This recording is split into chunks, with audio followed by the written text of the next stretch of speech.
companheiras. Queria saudar a todos vocês, nossos caciques, também lideranças quilombolas, e saudar principalmente os companheiras desse assentamento Terra Vista, pelo empenho de ter preparado esse encontro, de demonstrar que nós temos que dar pequenos passos, mas numa direção correta. Se dermos grandes passos em direção errada, é um tempo perdido. Os pequenos passos em direção correta demora para chegar, mas um dia chega. Mas a força que há nesse encontro parece que ela é superior à nossa percepção. E poderíamos dizer que nós, enquanto brasileiros, se tivermos que adorar um Deus, esse Deus tem que ser Tupã, tem que ser o Deus indígena, esse guerreiro da floresta, não pode ser outro. E se tivermos que adorar santos, convocá-los para que sejam presentes, esses têm que ser os santos do candomblé, esses dos pretos e pretas, que são os que são guerreiros e atuam puxando a gente para o prático, para a ação. Se tivermos que reconhecer o humano, deveríamos reconhecer esse humano da crença dos brancos que fizeram no século XIV um movimento que se chamou Renascimento. E esse Renascimento era um movimento tão potente e cultural que foi para dentro das catedrais, inclusive em Roma, onde era a sede do Papa, e os pintores chegaram a equiparar o poder de Deus ao poder do homem. E Leonardo da Vinci pintou na capela principal em Roma o homem e Deus encostando os dedos. Num sentido seguinte, ninguém precisa tomar o lugar um do outro, mas o humano precisa ser reconhecido como um ser que cria e tem poder de transformação, como se fosse uma divindade que está na terra. E a agroecologia é esse chamado, ou essa quase que uma religião do trabalho, que a religião vem do latim, que se chama religar. É o meio de religar esse homem perdido, esse homem que fracassou no capitalismo, que foi relegado para fora das conquistas, a retornar e se religar através da terra e da natureza a um projeto em que ele mesmo sonha e constrói. Não há outra maneira de resolver os nossos problemas se não fizermos essa religação entre as diferentes etnias, as diferentes culturas, e pensarmos numa perspectiva de que o paraíso está logo ali na frente e que nós podemos fazê-lo do nosso jeito. Não haverá salvação para aqueles que não acreditam no futuro, mas é preciso acreditar num futuro que tem consistência, que é prático, que tem endereço e que nós vamos para esse destino. Então esse encontro me parece que é essa semente. Nós viemos aqui para encostar os nossos umbigos que foram cortados no nascimento, agora religando uns aos outros, religando com a floresta e com a terra, para que a gente seja mais forte. E ao sermos mais fortes, seremos também uma nova proposta, que nascerá justamente dessa discussão e dessa disposição que temos de fazermos algo melhor e que não se pode, com força alguma humana, destruir. Parabenizo, portanto, esses esforços e desejo que tenha vida longa. Então diríamos que os movimentos sociais, eles têm diferentes naturezas no sentido do seu nascimento. Podemos diferenciar em duas. Há movimentos que nascem e morrem rapidamente porque buscavam aquilo que era o necessário para resolver problemas imediatos, e não haveria sentido desses movimentos continuarem mais adiante. Então é como se fosse um ciclo de vida que começa e termina, mas termina num curto tempo. E o segundo tipo de movimento é esse que tem uma longa duração.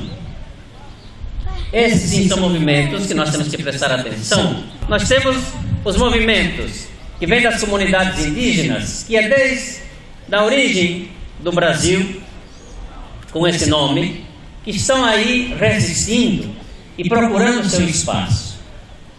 E ao conquistar o seu espaço, é preciso perceber se esse espaço é suficiente ou se precisa mais além daquilo que conquistamos.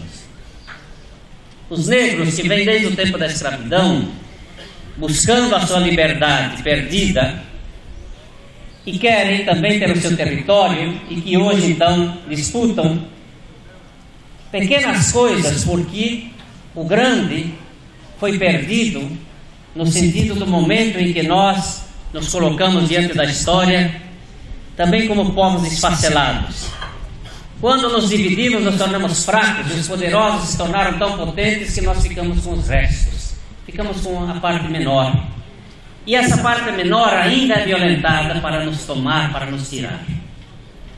E nisso então se soma com os sem terras, que vieram de outros lugares também, com cor de pele diferente, mas com o mesmo sofrimento, com a mesma pobreza, com a mesma carência, e que encontraram nos seus movimentos uma forma de lutar por aquilo que perderam também, ou que nunca tiveram em seus lugares de origem. E aqui nós somamos então como um movimento maior, mas mais talvez do que isso, esses movimentos conseguem formar uma classe social. A classe social é aquela que se classifica por ser de identidade diferente daqueles que oprimem. É uma classe de luta.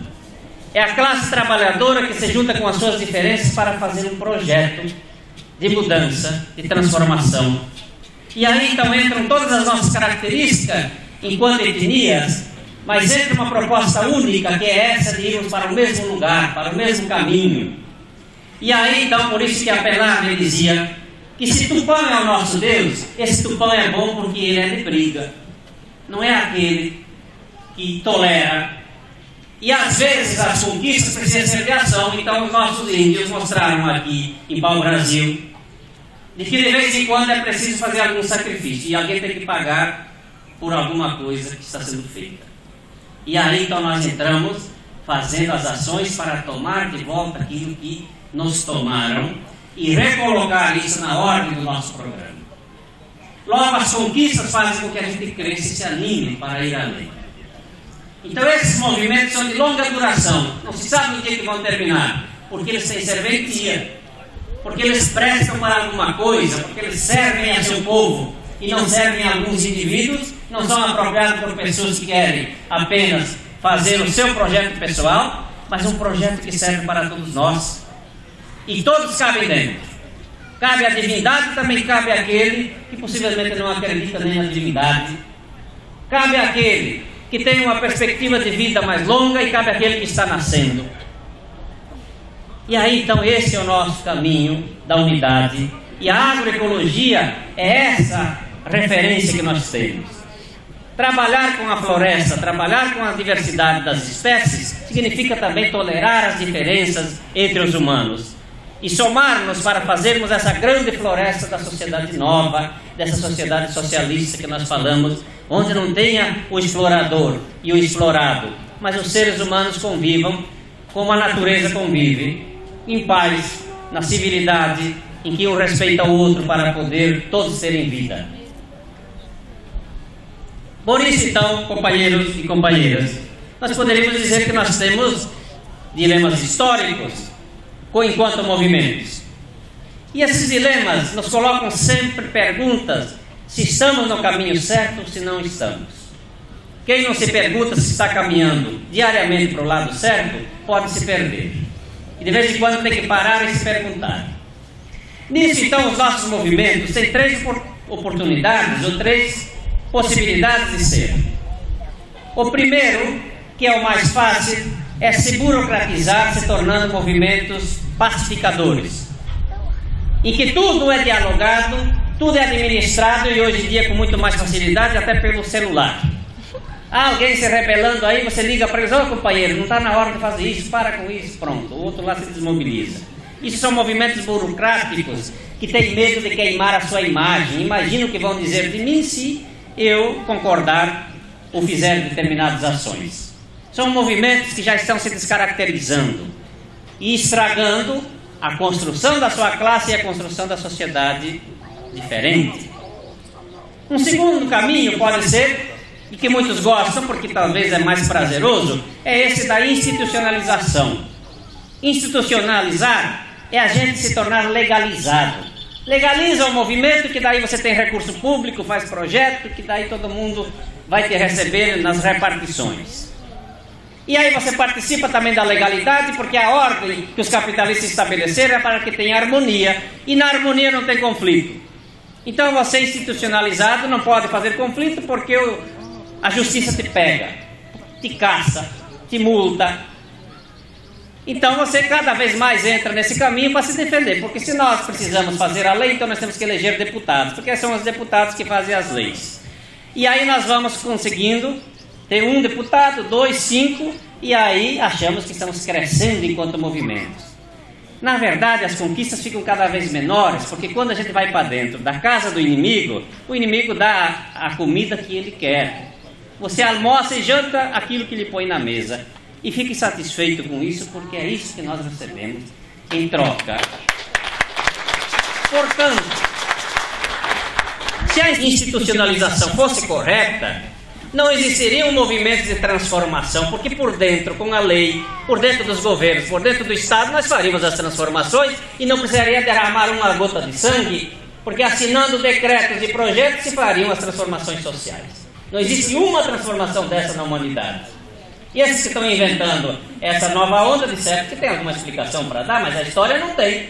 Na história não se pesquisa, não se acha solução para isso. Logo, é um caminho em que os movimentos vão sendo puxados para dentro da ordem, e lá dentro da ordem eles se amansam. É aquele bezerro brado que amarra um dia no curral, amarra 2 dias, amarra 3 dias, e daqui a pouco ele está manso, pode passar a mão onde você quiser, e ele não faz nada. Mas uma terceira possibilidade é você acreditar que as conquistas só vêm com luta. E se os filósofos do passado estão corretos, que diziam que a história da humanidade foi feita com conflitos, é criando conflitos que a história avança. Se não tiver conflito, a história para. A história dos pobres é a história da ação. Só se conta a história se fizer ação. Se não fizer ação, não tem história para contar. Não se tem nada a dizer, porque não aconteceu nada. Então uma sociedade nova só virá com isso que a nossa parteira está dizendo, com dedicação, com confiança, com sofrimento. Aí vem. Se não tiver isso, os ricos continuam sendo ricos e os pobres continuam sendo pobres, e nós acreditando que estamos avançando. Há que fazer ações para que os movimentos se fortaleçam. Por isso, então, nós poderíamos dizer que nós temos grandes desafios para resolver, e eu vou citar alguns aqui que vocês podem ir fazendo a vossa comparação. O primeiro desafio é nós sabermos quem são os nossos inimigos. Descobrir quem são os nossos inimigos é um primeiro passo, porque se você não sabe quem são os nossos inimigos, não sabe contra quem lutar. Às vezes podemos lutar contra os companheiros, porque não sabemos que são companheiros. Na agroecologia ou na agricultura, vocês já sabem muito claramente quem são os nossos inimigos. Você não pode usar o fogo, porque o fogo é um devastador da natureza, então é um inimigo natural da agroecologia. Você não pode usar o agrotóxico, porque o veneno não preserva a vida, ele combate a biodiversidade. Logo, você não pode usar esse indivíduo, porque ele vai lhe enfraquecer. Sementes transgênicas e outras espécies de coisas são nossos inimigos. Então aí está fácil. Quem quer fazer agroecologia vai sofrer como a mulher no parto, inicialmente, mas depois vai ter o prazer da companhia, da convivência e de uma vida em que vai ter mais tranquilidade quando os filhos crescerem e também se desenvolverem. Agora, na luta social e na luta política, às vezes a gente não consegue diferenciar. Tem inimigo que é mais poderoso que o fogo e a gente anda abraçado pensando que não vai se queimar. Tem inimigo que é pior do que o veneno do Roundup e a gente bebe e come na mesa como se fosse um alimento saudável e que vai nos envenenando a consciência, não o estômago, nos envenena as ideias, nos envenena a nossa criatividade, envenena a nossa perspectiva e a gente não se dá conta. Ora, isso não sendo compreendido, a gente faz muito esforço. Às vezes a gente fica olhando em todo o Brasil, vocês conhecem, vocês já fazem? Você faz uma marcha, uma caminhada de 10 dias, 15 dias, às vezes um mês. Aquele sofrimento que andar numa marcha não é brincadeira, é ainda andar em fila, que o da frente não anda, a gente pisa no calcanhar um do outro, o calor, a chuva, chegar à noite para ir dormir, aquela coisa triste, sofrimento, às vezes não tem energia, não tem água, esses banheiros que às vezes não funcionam. Para chegar no fim da marcha, bater palma para um político que vem nos receber e voltar para casa com as bolhas nos pés e a satisfação de ter feito um bom trabalho, mas com resultados pífios, sem nada, porque nós fomos dar um abraço no inimigo.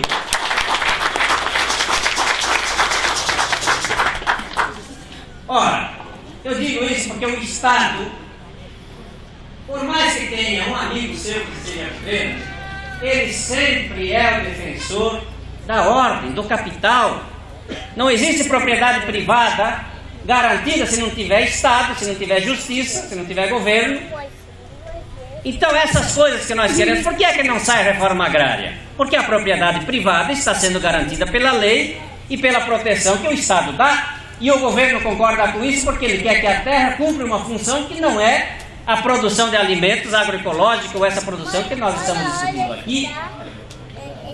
Então, se o grande capital tem a preservação do Estado, a proteção da polícia, a proteção da justiça e a proteção da lei, o que é que sobra para os fracos? Abraçar o inimigo para dizer, olha, eu concordo que vocês fiquem com tudo e a gente fique com a amizade que vocês nos dão. E pobre vive de amizade, gente. Pobre vive de conquistas, vive de trabalho. Nisso então é que às vezes a nossa ação não bate no inimigo certo, e se não bate no inimigo certo, ela não cria o resultado que nós queremos. Cito de novo nossos caciques que tomaram a decisão de expulsar os que ocuparam as terras. Bateram no inimigo certo, tirou do território, esse território pertence a esse povo, e a lei tem que vir atrás e consertar se quiser, e se não fica sem lei, porque lá a terra do índio tem uma outra lei, tem uma outra constituição, que é o direito, é a dignidade, e não o direito que os capitalistas estabelecem. Isso então é que me parece fundamental que a gente perceba que os movimentos sociais que não se agarram às suas análises ou se equivocam nas análises vão se enfraquecendo e chega um tempo que não é mais um instrumento de ação. Segundo, descobrir qual é a ação principal que nós precisamos fazer. Quais são as ações que nós precisamos fazer? Aí nas teorias mais políticas se chama centralidade das táticas. Nesse caso é a ação. Quais são as ações centrais e quais são as ações secundárias? As ações centrais são aquelas que fazem a disputa para valer, as outras são ações para acumular força. Essa aqui pode ser uma ação, em termos de luta de classes, uma ação secundária, que é para nós adquirirmos força para depois fazer uma ação principal. Ora, mas quando não se tem clareza de qual é a ação principal que se faz, tudo fica secundário. Tudo fica secundário. Então, não tendo essa centralidade, nós temos problema de crescimento. Então, a ocupação da terra, que para nós, no início do movimento, na década de 80, quando começamos o movimento, era uma coisa radical, e se nós fizéssemos uma ocupação por ano só, e era isso que nós fazíamos, havia estado que fazia uma ocupação a cada 2 anos, e essa ocupação incomodava tanto, que colocava todo aquele estado onde se ocupou em discussão e espreita para ver o que é que ia acontecer, e agora a gente faz 30, 50 ocupação num estado e não cria problema, significa que há um desgaste dessa tática e precisa ser reformulada como ação principal para fazer uma disputa maior. Aí tem gente que diz, a gente fez uma ação bonita, muito grande, mas nem a imprensa foi lá. Ora, a imprensa não noticia coisa velha, coisa do passado, ela quer coisa nova, fatos que tenha novidade. E muito mais então em fazer uma ocupação e negociar com as empresas para não sair da terra. Que dia que você vai ter um conflito desse jeito? Então, há que ter essa análise de quais são as ações que atacam o capital, que atacam o governo, que atacam os inimigos, e aí a gente vai colocar a sociedade também a ter que tomar uma posição. Não tendo essa ação, a sociedade fica sempre numa posição mais confortável. E a Rede Globo e os outros meios de comunicação todo dia batendo, informando, faz com que a opinião pública se vire contra nós.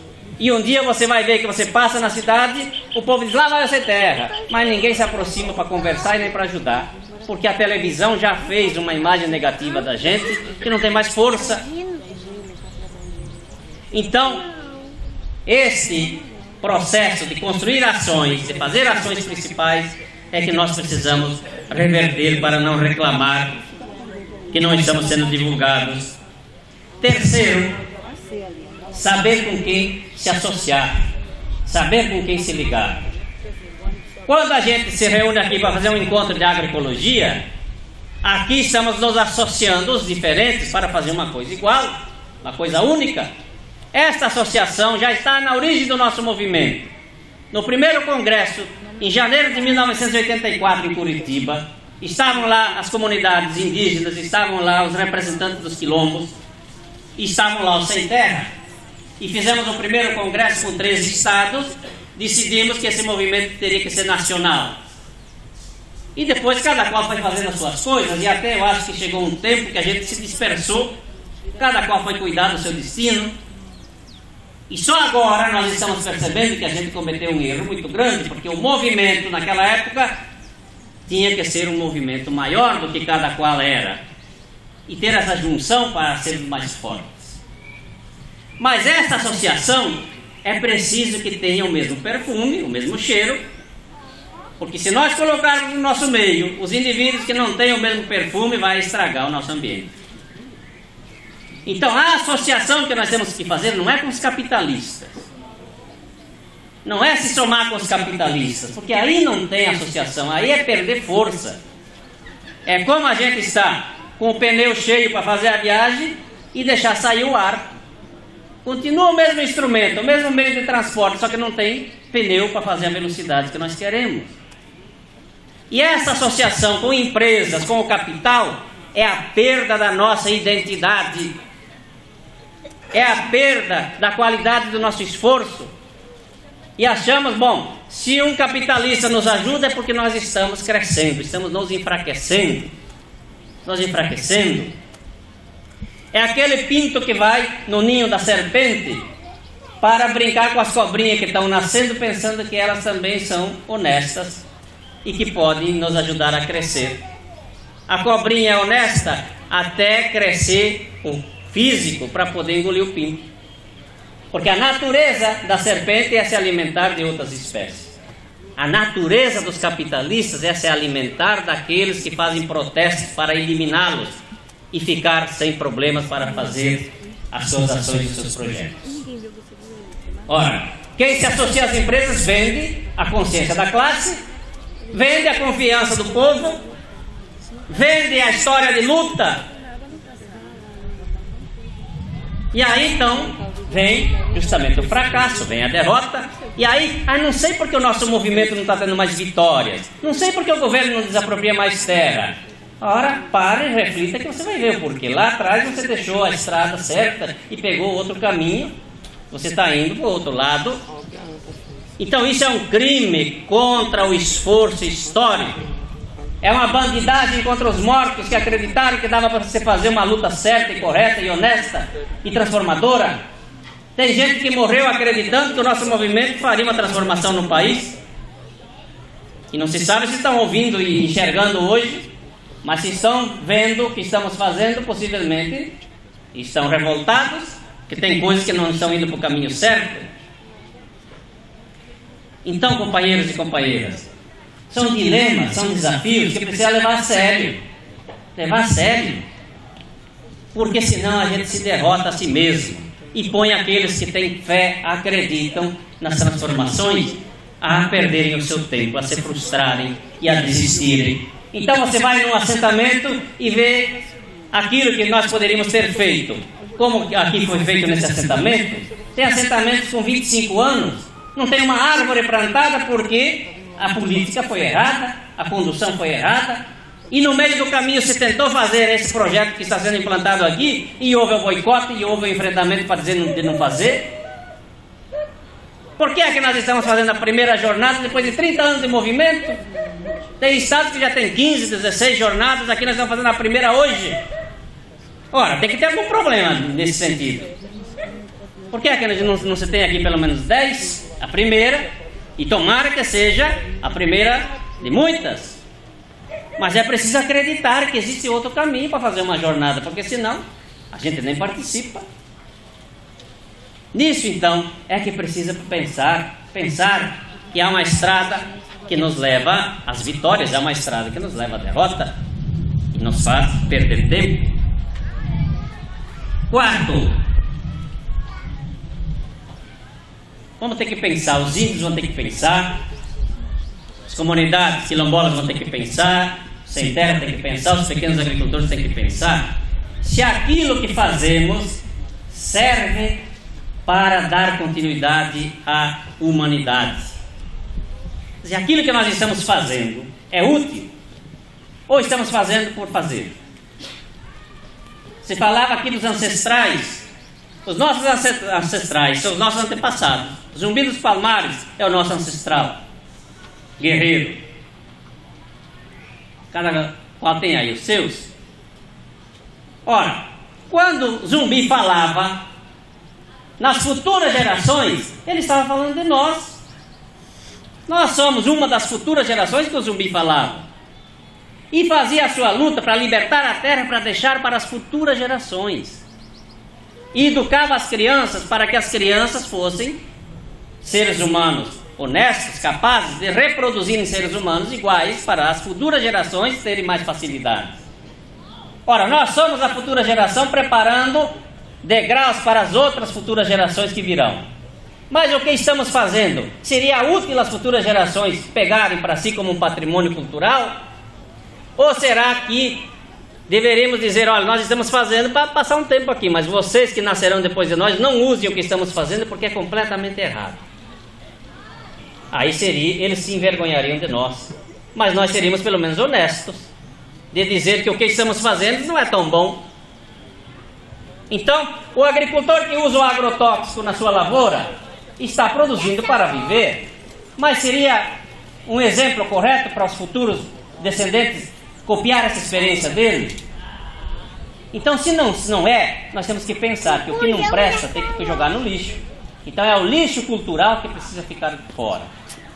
E senão nós vamos fazer o que a nossa companheira disse, acreditar que lá fora do assentamento, fora da comunidade está a solução, então vamos buscar o que o que temos aqui que jogamos fora, vamos buscar lá fora. Então, a parteira, que era uma parte da comunidade, por isso se chama parteira, que fazia com o seu método a inspiração de colocar para fora aquilo que cresceu dentro da pessoa, porque se colocou lá dentro, espontaneamente, como se fez a fecundação. Nós agora vamos no hospital arrancar a força. Se nós tínhamos técnicas de agricultura que eram sadias, e aí abandonamos porque acreditamos que o agronegócio, porque o capital, porque a empresa capitalista é melhor, significa que nós deixamos de lado aquilo que era útil e fomos pegar aquilo que é inútil.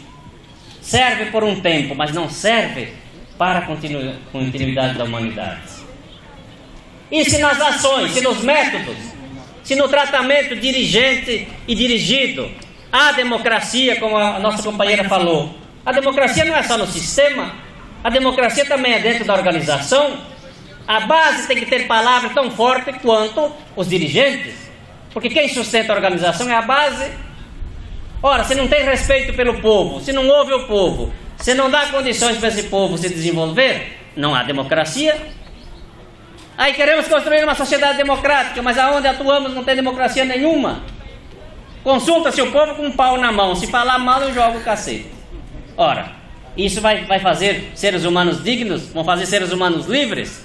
É como consultar o escravo com a corrente no pé. Você quer ser livre? O escravo diz eu quero, mas a corrente não solta. Então só a palavra não liberta ninguém. Só a palavra democracia não democratiza as práticas. É preciso as práticas serem inovadas, E aí sim, não há como fazer a agroecologia se não houver liderança e se não houver convencimento de participação. Um indivíduo só não faz agroecologia. Esse assentamento só faz agroecologia porque todos os assentados estão fazendo. Não é um só que está fazendo. Aqui tem uma direção que acredita e tem um assentamento que confia que esse é o caminho. Por isso dá certo. Então, se não há participação da coletividade para implementar e decidir, não há como fazer a agroecologia. E quinto, desenvolver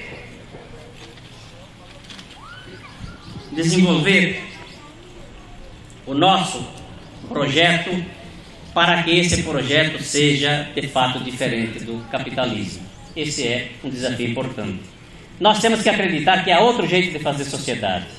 Não pode ter só esse jeito aqui que um explora o outro. O homem lobo do homem, dizia o filósofo no século XVIII.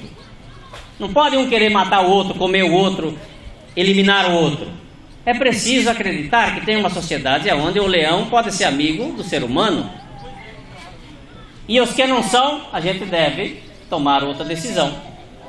Então, a sociedade que nós queremos é uma sociedade igualitária, democrática, solidária. Não pode ser a sociedade capitalista. Agora, a gente só constrói se a gente estiver convencido de que dá para fazer essas sociedades aparecer. Por isso... Ô Bob, sim. vamos ver o nosso projeto o quê? O nosso projeto, diferente do capitalismo, uma sociedade em que seja honesta, solidária, igualitária, com todos esses valores que nós conhecemos. Então, companheiros e companheiras, me parece que nós estamos num período, eu falava no início da religação, religar-se, e talvez aí nós temos que fazer um esforço para reaprender algumas coisas. Às vezes, aprender é mais fácil do que reaprender, porque para reaprender precisa desmanchar aquilo que a gente errou. Desde que nasceu o primeiro ser humano, aí se começou também um processo de educação. Não havia escola como hoje nós temos, mas havia um processo de um ensinar o outro a partir daquilo que já sabia. Ocorre que nós, hoje, confiamos muito na escola e menos naquilo que nós já sabemos. E a escola nem sempre está voltada para ensinar aquilo que precisamos, porque a escola é uma arma perigosa contra os capitalistas se ela ensinar aquilo que os capitalistas não querem. Então, tem muita gente que está fazendo curso de agronomia, curso técnico, mas que não é incentivado a ler um livro crítico. E só ler livro de técnicas não faz a gente ficar raivoso.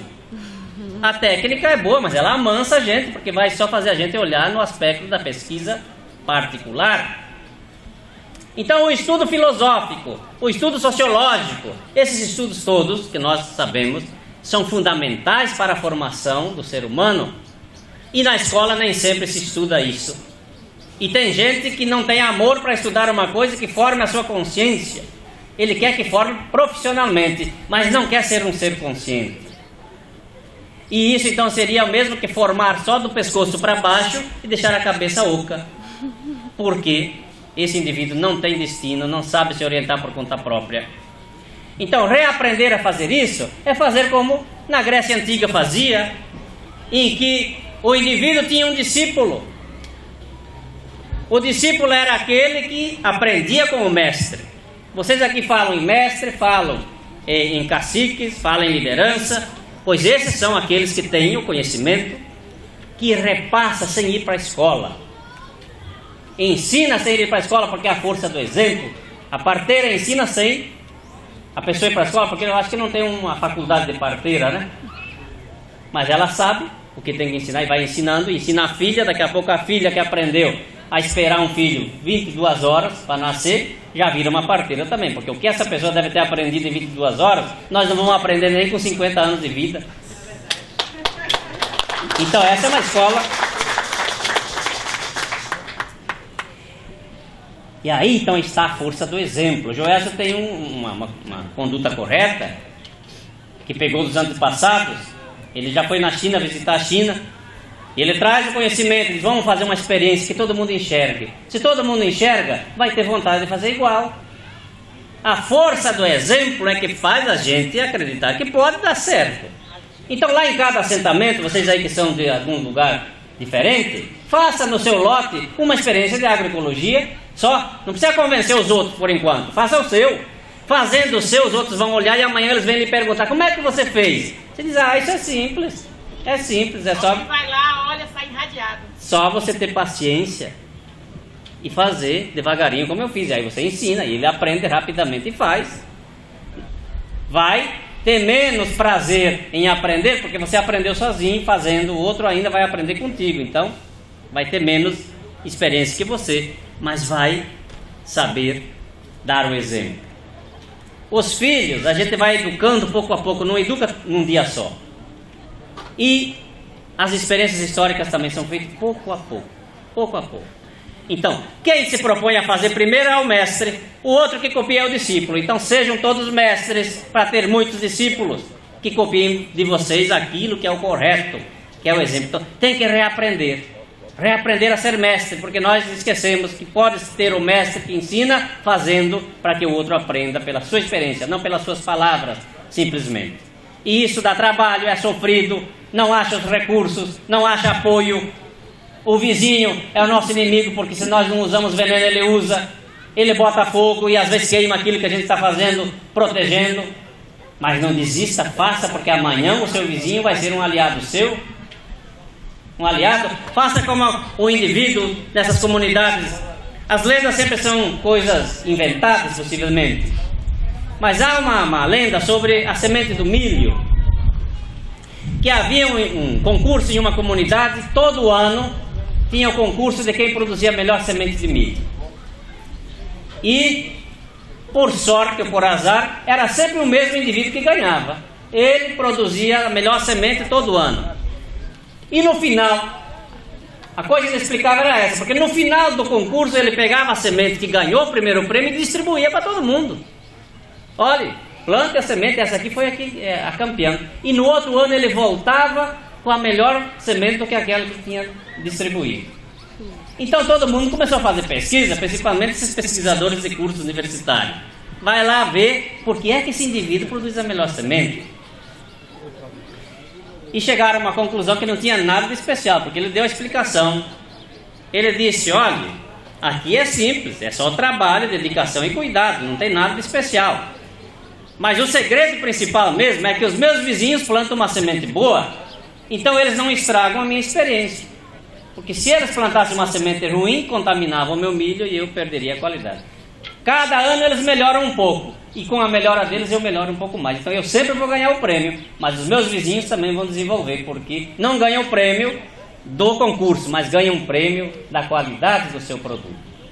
Então você não precisa ser inimigo do seu vizinho. Seja aliado. Distribua a melhor semente, a melhor muda do cacau, as melhores coisas que você quer que ele produza, porque você também está produzindo e você vai ter uma ajuda ao redor do seu lote. Não compita com ele, não concorra com ele, porque você está se destruindo. Um destrói o outro quando a gente entra na competição. Então vejam, são experiências em que nos tornam mestres, sabedores e que nos fazem seguir para esse caminho da transformação muito mais fácil. Quem aqui conhece a história da humanidade sabe que nós já fizemos 3 alianças. Aliança é quando você faz uma ligação entre os humanos e a divindade. E teve então a aliança primeiro, que foi a aliança de Moisés, né? Vocês sabem, isso está na Bíblia. Só estou contando para vocês aqui para poder fazer o raciocínio que eu quero chegar. Quando Moisés saiu do Egito com os escravos e foram lá para a Terra Prometida, que ele nunca chegou porque morreu antes, lá no meio do caminho teve aquele problema, que ele foi escrever as leis e se isolou do povo para escrever os mandamentos, e o povo inventou outro caminho, inventou um bezerro para adorar, que não era mais a divindade. Então quando Moisés chegou com as pedras escritas com os mandamentos, viu aquela desgraça e disse, pô, eu estou indo para onde com um povo que vai adorar um boi? Né? Em vez de adorar a divindade, adora um bezerro. Então ele pegou e quebrou as pedras, rasgou, hoje seria rasgar as leis, ele quebrou as pedras da lei E aí dizia, agora vamos resolver o nosso problema, acertar o caminho. E aí resolveram na espada, né? Mas deu um aviso, olha, aqueles que são do nosso projeto, mata o cordeiro e pinta as portas com sangue, porque aquele que tem sangue de cordeiro na porta é o sinal de que não vai ser executado. Então quem é que pagou o preço aí? O cordeiro, coitado, que não tinha nada a ver, teve que fazer o sacrifício. Mata o cordeiro para poder fazer aliança, refazer aliança com a divindade. Bom, aí, mas não resolveu, porque o povo vai indo e vai pecando, vai desrespeitando as leis. Então veio uma outra possibilidade, redimir esse indivíduo aí do erro. Foi o dilúvio. Então o Criador disse, ó, o negócio não dá para tolerar esse povo aí. Vou mandar uma chuvarada que vai alagar tudo e vai matar esse povo aí porque está muito pecador. E mandou a notícia para Noé fazer uma arca e botar lá dentro as espécies que ele queria salvar. E Noé fez isso, a água veio, matou todo mundo. Quem pagou dessa vez foi a natureza. Porque as árvores, a biodiversidade que não foi para a arca morreu. Sacrificou a natureza para salvar a humanidade. Aí não adiantou, continua o negócio errado. Então o Criador disse, não vai ter jeito, eu vou ter que descer lá para dar um jeito, porque esse povo está desgraçado. Mas eu não posso ir porque estou muito ocupado cuidando das coisas, vou mandar meu filho. Mandou o filho para vir, e aí não teve outra, mataram o próprio filho de Deus, não foi? Foi. E isso então foi o sacrifício. Ele teve que botar um ser humano agora para ser sacrificado, para dizer, olha, é o sangue humano que redime os outros do pecado e da perdição. Não teve jeito, né? Dali a pouco começou de novo a descambar as coisas. Não, todo mundo está salvo aí pelo sangue do cordeiro que foi imolado. Mas todo mundo está perdido. Então eu acho que nós está na hora de ter que fazer a quarta aliança. As três que foram feitas desmancharam, nós temos que fazer outra agora. Chegou a hora de fazer a outra. E agora, quem vai ter que ser imolado e pagar vai ser a classe dominante. Não vai ter jeito. Não vai ter jeito. O projeto dos capitalistas vai ter que ser condenado. E nós vamos ter que fazer um projeto novo para salvar a natureza, salvar o planeta e salvar os pobres, que não são os contaminadores de nada. Porque se a terra ficar na mão do imperialismo, dos grandes capitalistas, isso aqui vai explodir. Vai degelar a geleira e vai aquecer o planeta, que as vegetações não vão ter tempo de se adaptar à quentura e vão morrer. Então, para que esperar que isso aconteça antes de tomar uma providência? Os culpados são esses que poluem e que querem continuar poluindo para ter lucro. E nós ficamos aqui, pois é, não sei, de repente, isso aí, a ciência pode estar enganada, né? Pode ser que não vai ser tudo isso, né? Os cientistas estão dizendo que o mar vai subir até 14 metros nos próximos 100 anos.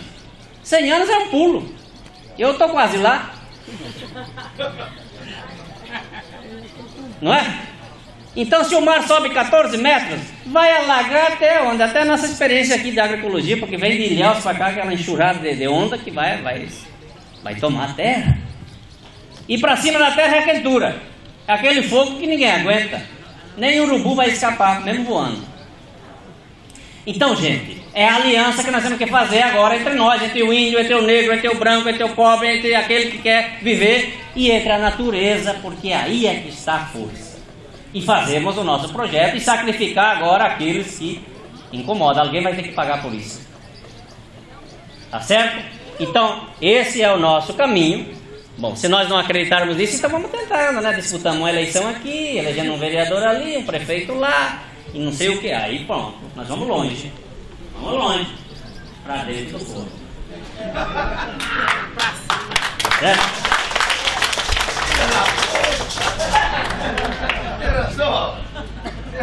Não se preocupe que isso é argentino. No, tiene razón, bobo. Tiene razón. Hay que acabar con esa merda. Toda conversa de otario. Tiene razón. Só para iludir a otário. Sétimo, então, na contagem da nossa companheira agitadora de massa. Nós temos que investir no herói coletivo. Os heróis do passado tinham que ser heróis porque eles precisavam abrir caminho. Agora os caminhos já estão abertos. Agora o herói é o coletivo, não é mais o indivíduo. As ações têm que ser de massa, têm que ser com muita gente. E o mérito tem que ser de todos. Tem que ter liderança, mas a liderança precisa ser do tamanho do povo. Igual o povo, respeitosa como o povo é, amigo e companheiro, e solidário. Esse mérito virá se nós soubermos construir consciências coletivas. Esta consciência coletiva nos fará grandes. E quando alguém elogia um, elogia a todos. E quando temos uma vitória, todos são beneficiados. Não é um que se projeta, não é um ou muitos que ficam embaixo. Então o herói coletivo é uma tarefa que nós precisamos construir dia a dia, na experiência concreta da agroecologia. Podemos fazer isso no nosso lote, individualmente, mas o nosso lote não pode estar fora das decisões coletivas. Não precisa trabalhar todo mundo na mesma roça, mas cada um tendo a sua roça com os mesmos produtos e a mesma técnica, nós estamos fazendo certo. E depois socializamos a produção, vendemos junto e ganhamos mais porque estamos adquirindo mais força. É o que está se fazendo nesse assentamento. Cada um tem a sua roça, mas aqui é uma experiência coletiva, porque eles decidem junto. O viveiro é para todo mundo, tem muda para todo mundo, a fábrica está se instalando para todo mundo.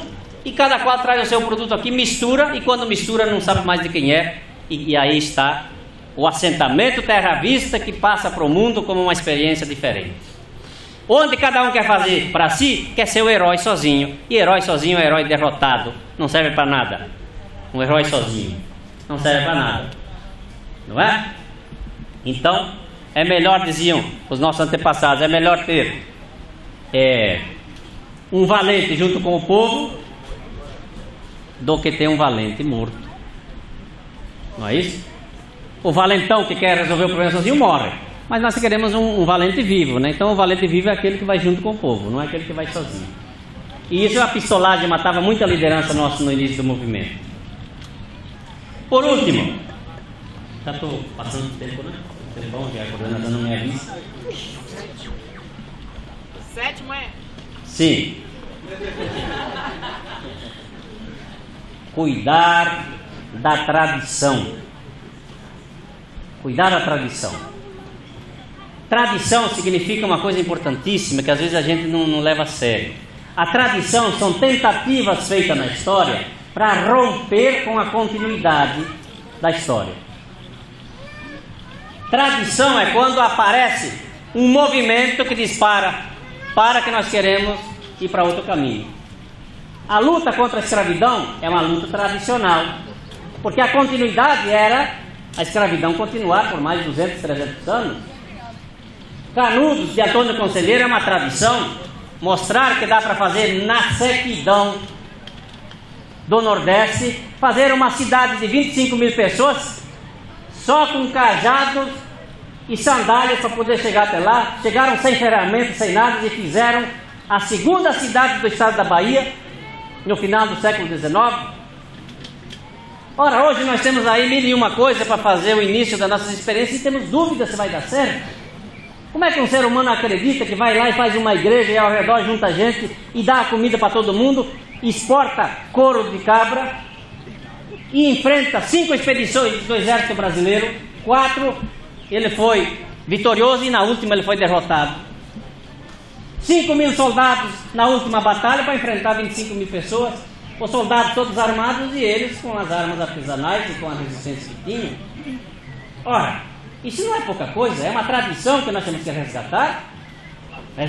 Agora, superar as deficiências. As deficiências de Canudos é que eles estavam plantados todos num lugar só, num assentamento só. Então o exército veio e cercou e começou a jogar canhão, bala de canhão lá para dentro e devagarinho foi matando Canudos.